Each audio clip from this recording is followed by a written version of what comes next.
Network Entertainment. Sabay rin kaming mag-breakdown sa pantry. Kaso lately, napansin ko, parang kinukuha niya ang credit ng ideas ko. Tapos pag sa meeting, siya palagi ang bida. Ayoko naman maging paranoid, pero ang daming beses ko nang nahuhuli na inuulit niya lang yung mga ideas ko kapag siya ang nagsasalita. Gusto ko sana siyang kausapin pero ayoko masira ang friendship at work dynamics. Paano ko ba siyang i-call out ng hindi nagiging toxic? At paano ko poprotektahan ng sarili ko sa mga credit grabbers tulad niya?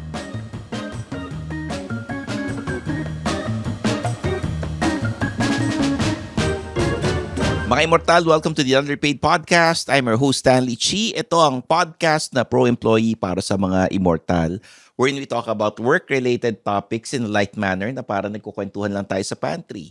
Kasama ko ngayon ang aking co-host na si Zar de los Reyes, CRSP.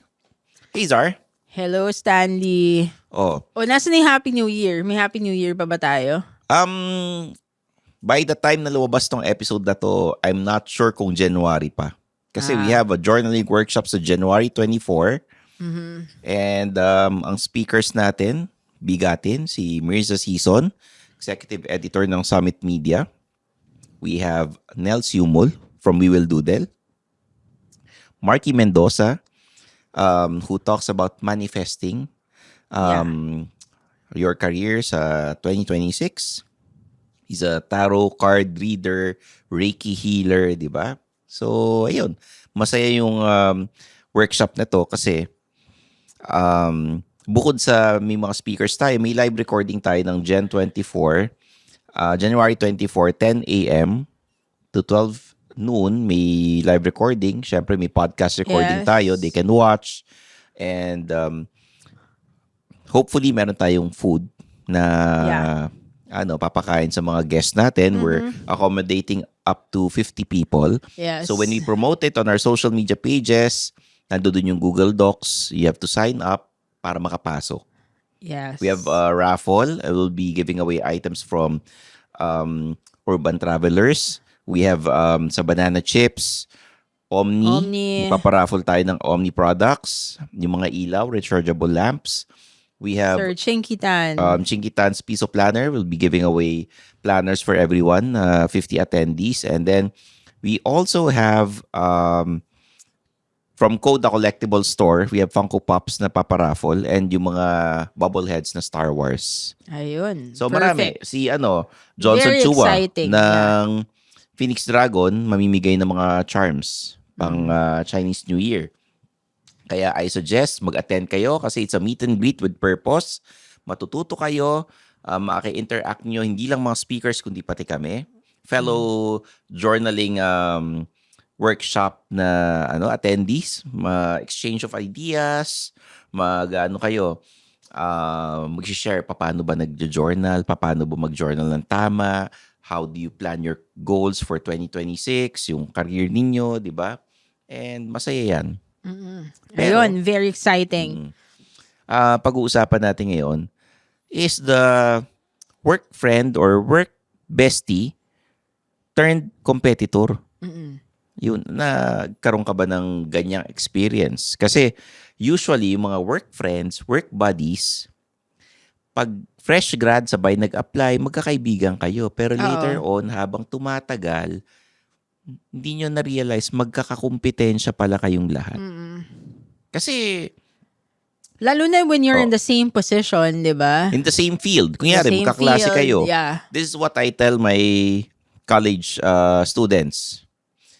Sino rito yung may balak na pumasok sa mass media? Kasi mass com ang course na tuturo ko. Tataas silang kamay. Lahat. Mass media. Titingnan nyo isa-isa yan. Yung mga katabi ninyo na nagtaas ng kamay, yan yung mga competitors nyo pag nag-graduate kayo. Well, you're right naman. Totoo naman yun. Pero, sana, competitor man kayo, make it friendly yung competition nyo. Hindi kayo nananapak ng kapwa. Friendly, fair. Huwag kayong mamumuliti ka sana, di ba? Huwag kayong yung parang mananabutahe. mananadya para bumagsak yung isa. Wag niyong gagawin yung parang pagmumukha niyong tanga yung kasama ninyo or yung competitor ninyo kasi babalik sa inyo yan eh. Alam niyo na.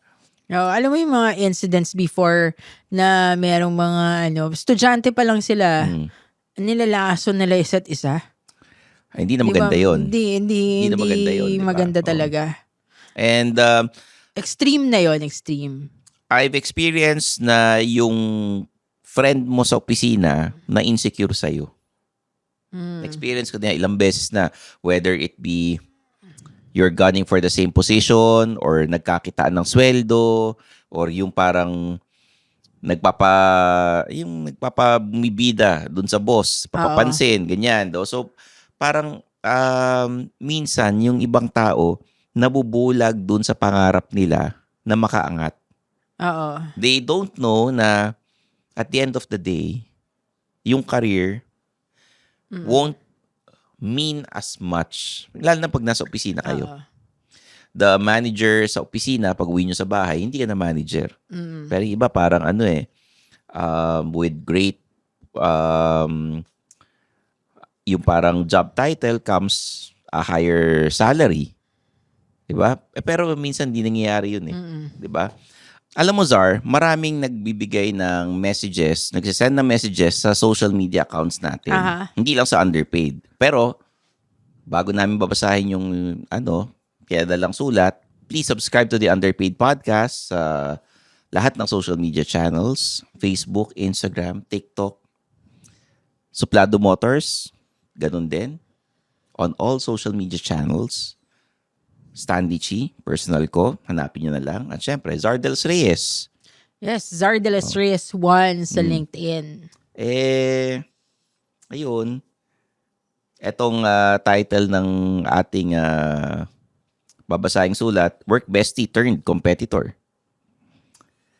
Dear Underpaid Podcast, may work bestie ako. Sabay kaming nagrereklamo, sabay kaming tumatawa, sabay rin kaming mag-breakdown sa pantry. Kaso lately, napansin ko, parang kinukuha niya ang credit ng ideas ko. Tapos pag sa meeting, siya palagi ang bida. Ayoko naman maging paranoid, pero ang daming beses ko nang nahuhuli na inuulit niya lang yung mga ideas ko kapag siya ang nagsasalita. Gusto ko sana siyang kausapin pero ayoko masira ang friendship at work dynamics. Paano ko ba siyang i-call out ng hindi nagiging toxic? At paano ko poprotektahan ng sarili ko sa mga credit grabbers tulad niya? Ang sulat na to ay galing kay Bestie. Alam mo yung pag may kaibigan ka, di ba ang sarap ng feeling kapag share mo yung ideas mo sa kanya? Because you trust that person eh. You really trust that person. So, share ka ng ideas, ganun. Hindi mo naman i-expect na magka-credit grab siya. Hindi mo rin naman i-expect na gagamitin niya yung ideas mo, di ba? So, parang ako, kung may mga ganong restrictions, like, may yung parang nafe-feel mo na, okay, parang hindi ko pagkakatiwalaan tong taong to. Parang hindi ko ma-share yung ideas ko openly. Parang nagiging threat na siya sa akin. She's not a friend. Diba? She's not a friend. I mean, I think ako, if I were in that situation, I won't talk to that person anymore. Okay. Ako because wala na akong wala na yung trust eh.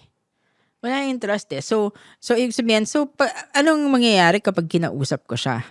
Well, you can try. I mean, you can try talking to the person.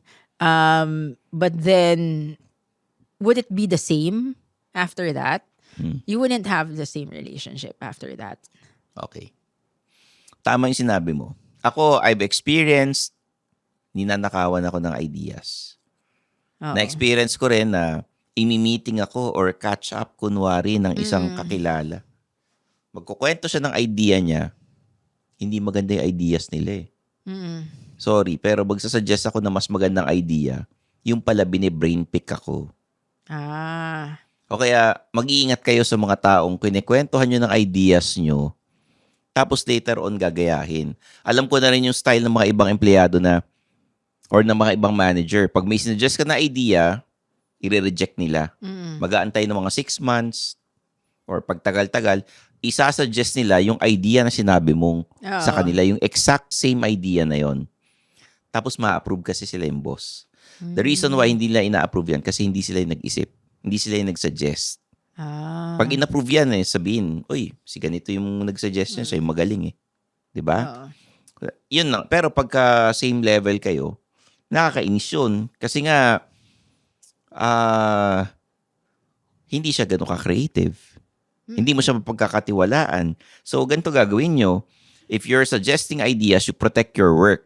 You email, you document your emails, and syempre, nandiyan dyan ng technique sa emails eh.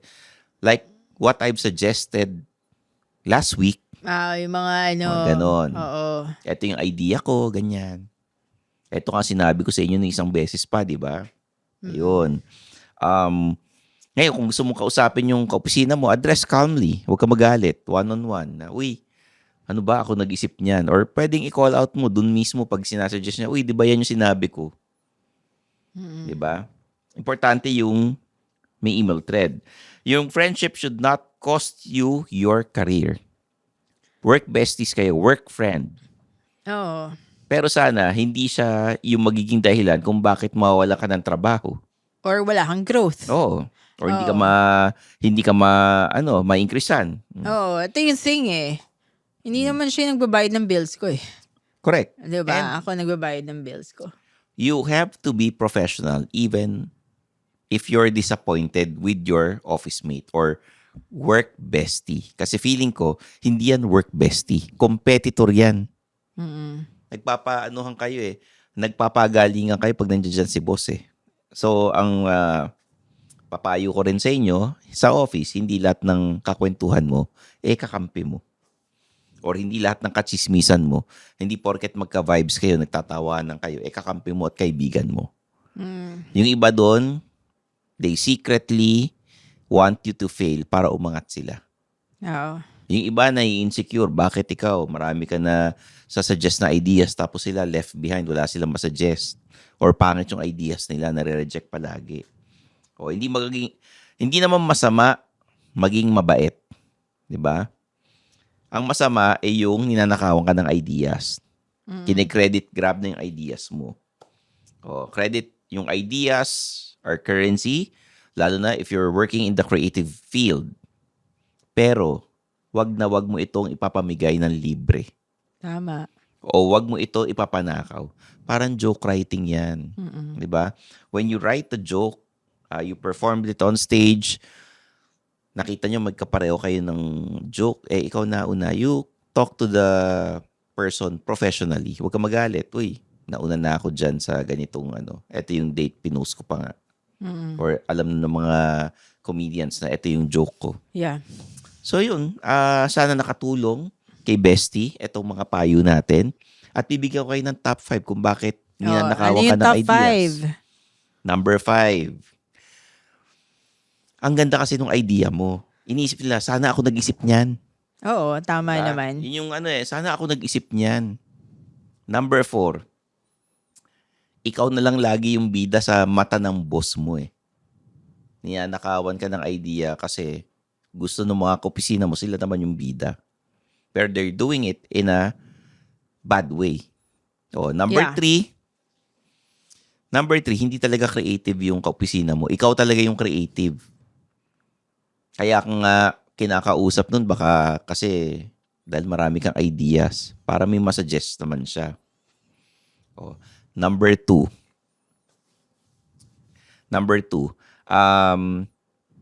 palagi kang pinagmamalaki ng boss mo sa harapan ng office mate. Siguro na inggit na, uy, ang galing mag-isip ng idea ni ganito, ni ganyan. Number 1, na-insecure na sa'yo yung kaopisina mo. Kasi nasa iyo lahat ng papuri eh. Hindi lang siguro ideas ang kina-insecure niya sa'yo, baka pati sa itsura mo, sa mga gamit mo, parang kumbaga lamang na lamang ka na sa lahat.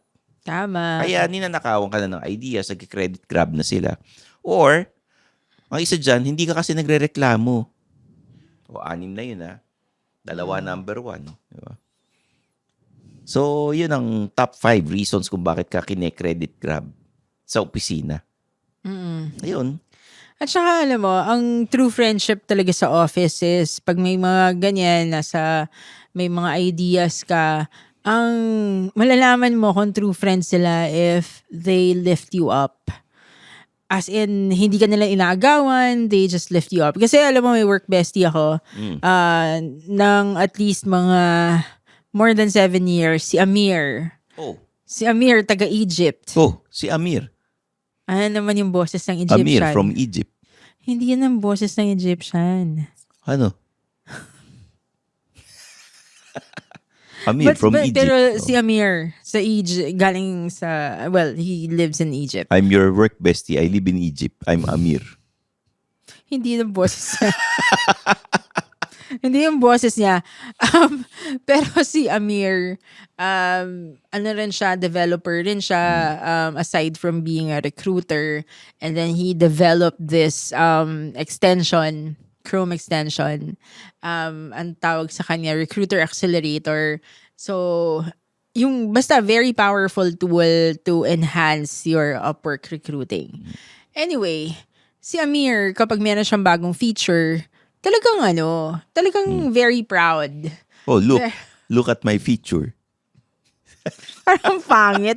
Look at my feature. It's a 5x5. I had it printed a while ago. Ang corny. Nakakainis. Pero yun nga, nililift up siya. Hindi naman yung, at saka hindi namin siya inaagaw na ideas. Also, kapag magsasuggest rin naman kami ng features para dun sa You want me to tool take your niya, feature? para sa eto, Stanley Chi, what not to do in a global working environment. Pero anyway, ayun nga. Pero pag may feature na nasasuggest, si Amir naman, he'll tell people na, this person suggested this feature. You post like this for the feature. So it's like that. So if you have a work bestie, they should be lifting you up. And 'di ba sabi nga nila, yung true measure ng friendship talaga is not when you're down. It's actually when you're up. Kasi dun mo malalaman kung yung mga friends mo happy for you. Oo. 'Di ba? Tama. Yung totoong work bestie, tingin ko, from different departments. Tingin ko from different departments. Not in the same department, not at the same na, hindi kayo yung same na trabaho, na posisyon. Or kung yari, pareho kayong boss, magkaibang department. O yun, pwede maging work bestie mo. May work bestie ko naman, although si Amir at one point after 3 months, naging boss na niya ako. Well, Pero work bestie pa rin. pero sana, kung may na-promote na isa sa inyo, yung pagkakaibigan nyo, ganun pa rin. Kasi ganun pa rin, actually. sa atin sa Pinas, pag naging boss na yung isang dati mong ka-level, nag-iiba na yung nag-iiba na yung relationship. Parang may may barrier na boss na natin si ganito hindi na siya kagaya natin. Ang mga kaibigan niya, yung mga kapwa-boss na niya. Ganun. Ako, sinabihan ako dati ng ng boss ko. Ano sinabi sa'yo? Dito sa Pilipinas, hindi, I mean, nung nasa, pa ako. Anong pangalan ng boss mo dito sa Pilipinas? Ayoko sabihin. Anong pangalan? Ayoko sabihin. Hindi, yung lang, first name hindi, lang. Basta, ayoko sabihin. Sabi ng boss ko, it's lonely at the top. It's lonely at the top. Pilipino siya. Babae. It's lonely at the top. So, sabi niya, it's lonely at the top. Pero alam mo na, well, it's lonely at the top. Parang hindi naman. For me, at least for me, hindi kasi ako ganong klaseng leader Natutuwa naman yung mga team members ko sa akin. O feeling ko lang, natutuwa sila Siyempre, sa akin. boss ka You're at the top nga di ba? Nakatingala sila sa'yo, pumapalakpak. There it's not lonely, like what she said. Ayun. Bakit niya sinabing it's lonely at the top? Kasi kakapromote ko lang eh. Tapos may mga issues yung time na yun. Ayun, yun lang. It's lonely at the top.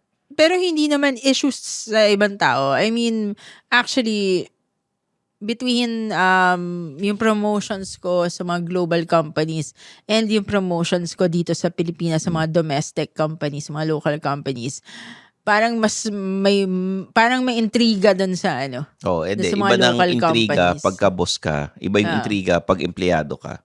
Hindi, boss, nung naging, nung na-promote ako. Whatever field you are in, whatever position you are in, lagi may intriga yan. Oo. Kahit sino pa, kahit ano pa. Kahit sa freelancers, kahit sa being a host, being a motoring journalist or content creator, may mga intriga sa lahat ng lugar. Lahat ng bagay. Ang sinasabi ko lang, may drama yung sa local jobs ko kesa sa global jobs ko. Yun lang. Kaya nga First, at least, nung na-promote naman ako, hindi naman dinamdam ni Amir yun, for example. Or... i-roleplay. Kunyari, ako si Amir. Sige, ikaw si Amir. Kwento mo, na-promote ka. Hindi, in-announce eh. So, congratulations to our latest employee, Zardos Reyes. She's now a manager. Yan. Ano yung speech mo nun? Wala akong speech. May tatanggapin ka. Di ba? Thank you. Thank you for this opportunity. Oh, Zar, congratulations. I'm Amir. You remember me. Your friend, your work bestie. From Egypt. How can I forget? I hope you don't forget me when you're at the top because someone told me it's lonely at the top.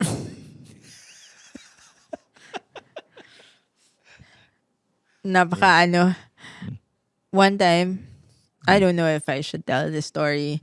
I did ask Amir if may mga camels na sa paligid niya. Tanungin mo. Dali. Ako si Amir. Amir, do you have camels around you in Egypt? Do you see a lot of camels? What a question. I would love to answer that question, but I'm busy looking at the pyramids outside my window. Well, there are camels, but some of the camels, they're tired. They're sleeping. It's nighttime. So right now, there are no camels. Alam mo, wala ka talagang alam. Pero ito tinanong ko lang sa kanya yun kasi, di ba syempre yung mga camels na sa Egypt, di ba? Pero tinanong ko rin sa kanya yun sa pyramids. Tinanong ko kung malapit sa kanya. Sabi niya, ang layo-layo daw. Ang layo-layo daw. At saka, yung camels, hindi... Well, isang beses lang siya nakakita ng camel sa zoo. Kala ko, kinantahan ka ng pyramid ni Charis Pempenko eh. Hindi, pero diba, may mga ganun no? Pyramid.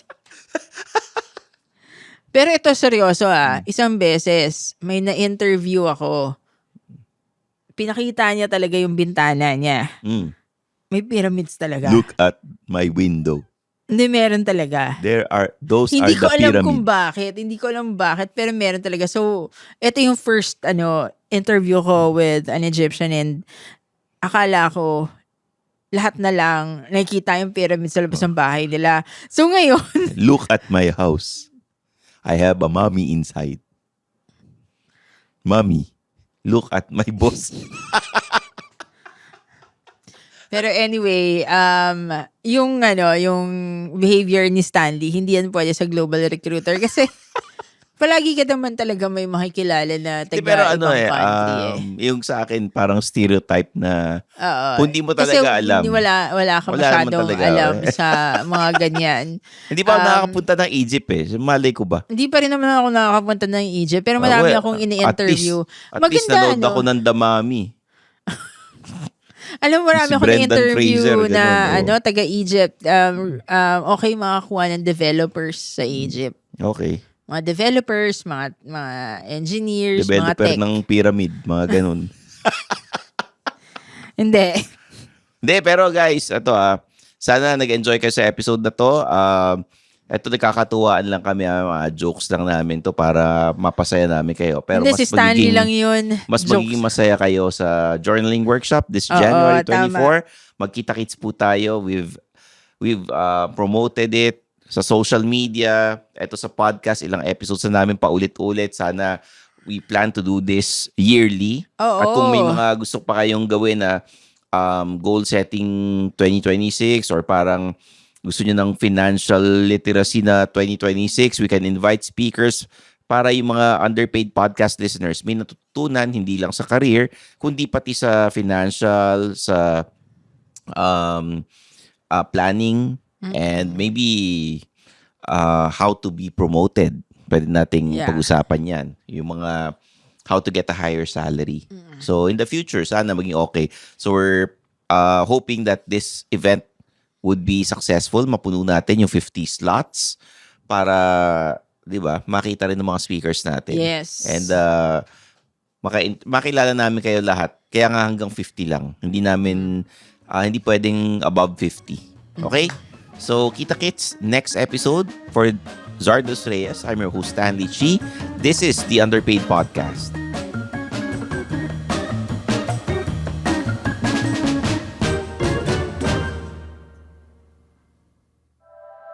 The opinions of podcast creators, hosts, and guests are not necessarily reflective of the official stance of the Pod Network Entertainment, its hosts, or other network programs. The content created by the people behind the podcast is personal and not meant to harm any religion, ethnicity, group, organization, company, or individual.